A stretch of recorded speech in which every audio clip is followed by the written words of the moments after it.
Mes chers amis, nous sommes tous convaincus que la terre n'est pour nous qu'un lieu de passage.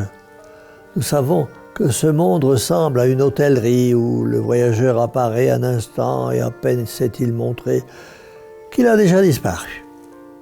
Il faut, mes amis, se le redire souvent, nous ne sommes sur la terre que de passage.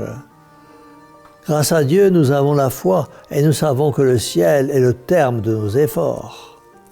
Nous savons que c'est vers la bienheureuse patrie que nous devons tendre de toute notre âme. Et pourtant, qu'arrive-t-il trop souvent? Bien des fois, nous nous laissons absorber par les 1000 soucis de la vie, peut-être par des plaisirs, par ces séductions les plus viles, et souvent, hélas, à travers l'Internet. Voilà pourquoi, mes amis, il est bon de ranimer souvent dans nos cœurs la pensée du ciel. Songez à vos fins dernières, nous dit le Saint-Esprit, et vous ne pécherez plus. Elles sont nombreuses et puissantes, mes amis, quoi que vous en pensiez, les voix qui retentissent à nos oreilles pour nous inviter à penser au ciel. C'est d'abord la douce voix de notre Seigneur, qui, traversant la Judée, répétait aux hommes « Faites pénitence, convertissez-vous, le royaume des cieux approche. » Sur cette montagne de Palestine, où sa parole se fait si tendrement persuasive, Jésus promet aux amis de la pauvreté d'incorruptibles richesses. Aux âmes pures, il promet qu'elles verront Dieu. À ceux qui pleurent avec lui, que leurs larmes seront séchées. À ceux qui ont faim et soif de justice, que leurs désirs seront rassasiés.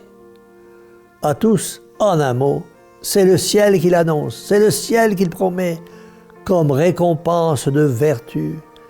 Et si nous suivons à travers l'Évangile notre Seigneur dans ses courses apostoliques, nous verrons comme la pensée du ciel revenait sans cesse sur ses lèvres divines, dans ses discours publics comme dans ses entretiens les plus intimes. Qu'il parle au juste Nicodème ou à la pécheresse de Samarie, à ses apôtres comme à la foule, Jésus atteste qu'il est le pain de vie, la fontaine de salut, la résurrection éternelle. C'est toujours sous des formes variées, c'est toujours le paradis qu'il présente comme le glorieux couronnement de la foi et des bonnes œuvres. Messagers fidèles de l'homme-Dieu, héros de la bonne nouvelle, les apôtres ont redit à travers le monde ce que Jésus avait dit en Judée. Appuyés sur les paroles de celui qui ne passe pas, il faisait entrevoir une éternité de bonheur aux hommes qu'il essayait d'arracher à leurs superstitions, à leurs préjugés, qui pour embrasser la religion du Christ avait tant de chaînes à briser, tant de périls à surmonter, tant de persécutions à subir. Et depuis les apôtres, tandis que les siècles succèdent aux siècles, tandis que les générations apparaissent et disparaissent, se poussant les unes les autres comme les flots passés d'un fleuve impétueux, c'est toujours à travers les âges, sous tous les climats, le même mot d'espérance que répète à ses enfants la Sainte Église de Dieu en leur montrant le ciel. Mon fils, regarde le ciel, disaient les mères des martyrs, regarde le ciel, et cette vision te soutiendra au milieu des tourments les plus affreux. Et à mon tour, mes chers amis, je vous supplie de regarder le ciel souvent, très souvent même, pour ne pas dire toujours.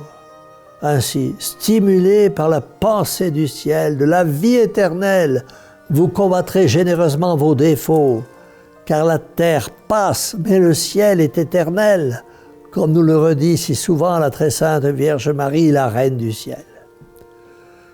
Souvenez-vous, mes amis, quand la mort est venue frapper à la porte de votre maison, quand sa main s'est appesantie sur un père vénéré, une mère chérie, sur un enfant tant aimé. Ces êtres aimés vous ont encore parlé du ciel et vous enveloppant d'un regard de suprême tendresse, ils vous ont donné rendez-vous dans la patrie éternelle, comme alors après leur dernier soupir dans l'intimité de votre cœur, vous avez fait écho à la parole du credo que chaque jour vous récitez, mais peut-être sans grande attention. Je crois à la vie éternelle, credo in vitam aeternam. Que la très sainte Vierge Marie, la mère du divin ressuscité, daigne en ce jour béni vous rappeler que le ciel existe, que le purgatoire existe, que l'enfer existe, et qu'ainsi stimulés par ces vérités de l'au-delà, vous marchez tous dans le chemin de la vertu pour mériter après votre mort de partager le bonheur sans fin de la vie éternelle en compagnie de tous ceux que vous avez aimés. C'est pourquoi nous disons la Vierge sans tache, notre Mère, ô Marie, Mère au cœur douloureux et immaculé, sauvez-nous. Et que la bénédiction du Dieu Tout-Puissant, Père, Fils et Saint-Esprit, descende sur vous tous et demeure à jamais. Ainsi soit-il.